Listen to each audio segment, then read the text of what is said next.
Official opinion reduced to writing from Brigham Smith, our city attorney, and that is because after I reviewed this, I asked Brig, could you please come to Second Saturdays? He sends his apologies. Both he and Yolanda, which is the other person in his office that he would have sent, had prior commitments. Because of the timing of this, he only had a couple days notice.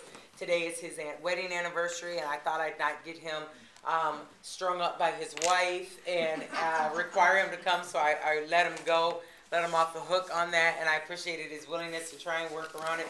But what he did do, because per my request, was reduce it to writing. This is in companion with this piece, and we're going to walk through that really quick. The concerns came out of, again, a video Wes sent me that showed literally exploding ignition of fireworks that then lifted from the ground and then lit the sky up. So, and came down and were still, not ablaze, but they were still lit. So had they landed on a wire, on a roof, at the level that they were at, could have caused immense difficulty. Want to back up a little bit here. We had, again, a conversation with Captain Ray Hall regarding all the calls that the police department got, because there was some concern that, at least for me, and the question I posed on Thursday was, okay, we have a resident, a neighbor who calls, who says, I have 10, 11, 12-year-old children out lighting fireworks that are certainly outside of anything that they should be lighting. They are not sprinklers, sparklers. They are not the poppers that you throw onto the ground that make a minimal pop sound. And they are not the smoke bombs that and stink and smoke. I never knew the fun of those, but they're not any of those three items, which are what are considered okay fireworks for our area. And they are told, we were told that immediately that is placed as a priority 3. 3 being, 1 is a danger or harm to a person.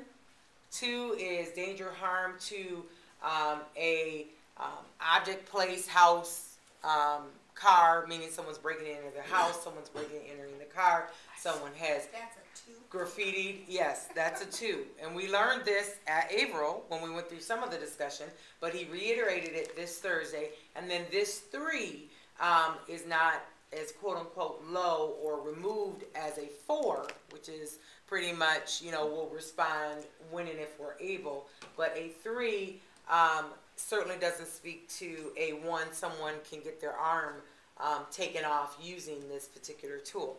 There were 192 calls logged between July 4th and July 5th.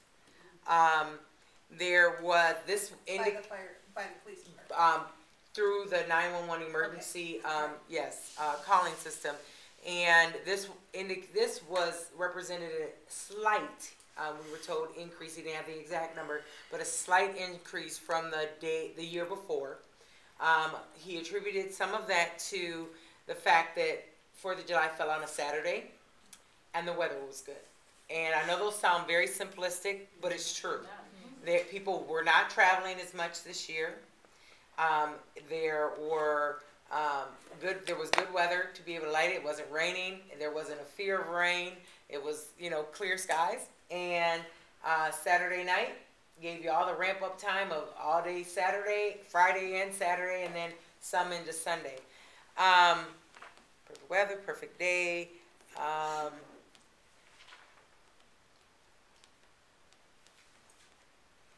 looking at my notes. Oh, officers. I was like, what is that?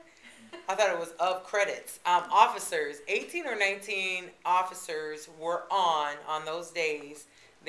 When in a pure shift, there were about 70 officers on total that had the overlap when they were changing, shift change. And then there were 49 that were on the night shift that segued from the 4th to the 5th. We tell you that because it was indicated to the council that there were some discussion and consideration given to how much coverage should we have, how many police officers should we have on. What was given, however, what took precedent at that time was there were 2 suspects, armed robbery, assault suspects that were at large that exact time frame, and that was given as the priority. So even though prior to that date, the 4th of July, knowing it was going to be on a Saturday, there was some forethought given by our police department. But when the other incident took place, it took precedent over whether someone was going to be pulled off of that search to look for those suspects that were armed and considered armed and dangerous, or if they were going to be sent out to a firework call. So I wanted to answer for, and some of the questions that I asked and my colleagues asked were, okay, were we responding at all? Because some of the emails and the calls I got was, we called 3 times and no one came. And they had 1 minor burn injury that was reported as a result of fireworks. So I wanted to also paint the picture and give the background of what it did lead up to. We had 1 minor burn injury reported. But the bottom line still was, in pulling this code, we're looking at also, we asked, are there known business establishments in the area that are selling illegal fireworks? Because it's not that we don't have an ordinance on the books, it's not that police aren't prepared to enforce that ordinance.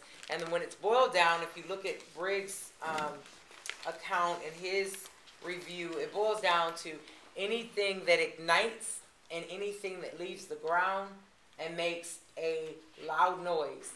All of those are outside of our ordinance that are acceptable fireworks. That sounds like, wow, really?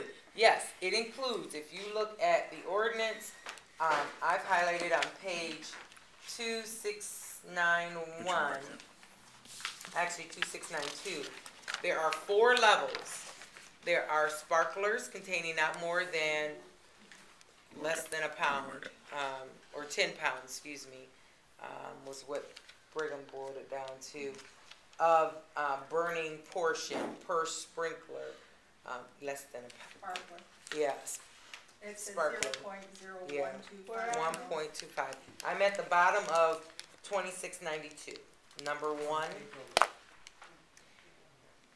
And so that's the sparklers. Number 2 is the flitter sparklers in paper tubes not exceeding 1/8 inch in diameter, so they're a cone that still just sparkle at the top.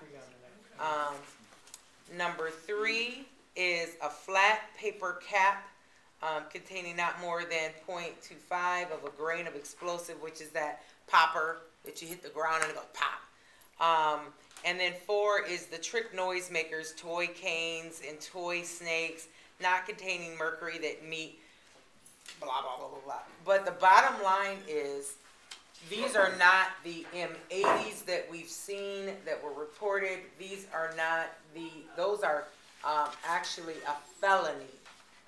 And what is that? That is an explosive that is considered highly dangerous and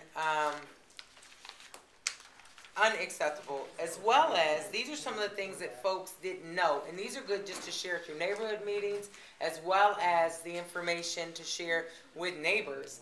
Cherry bombs, comets, or they're called mines, firecrackers, M80s, which are up to 2 inches in length. They're red cylinders with a fuse. Bottle rockets, I'm on Briggs' 3rd page at this point. Roman candles, silver salutes, which are M100s, more powerful than the M80s. The M250s, the M1000s,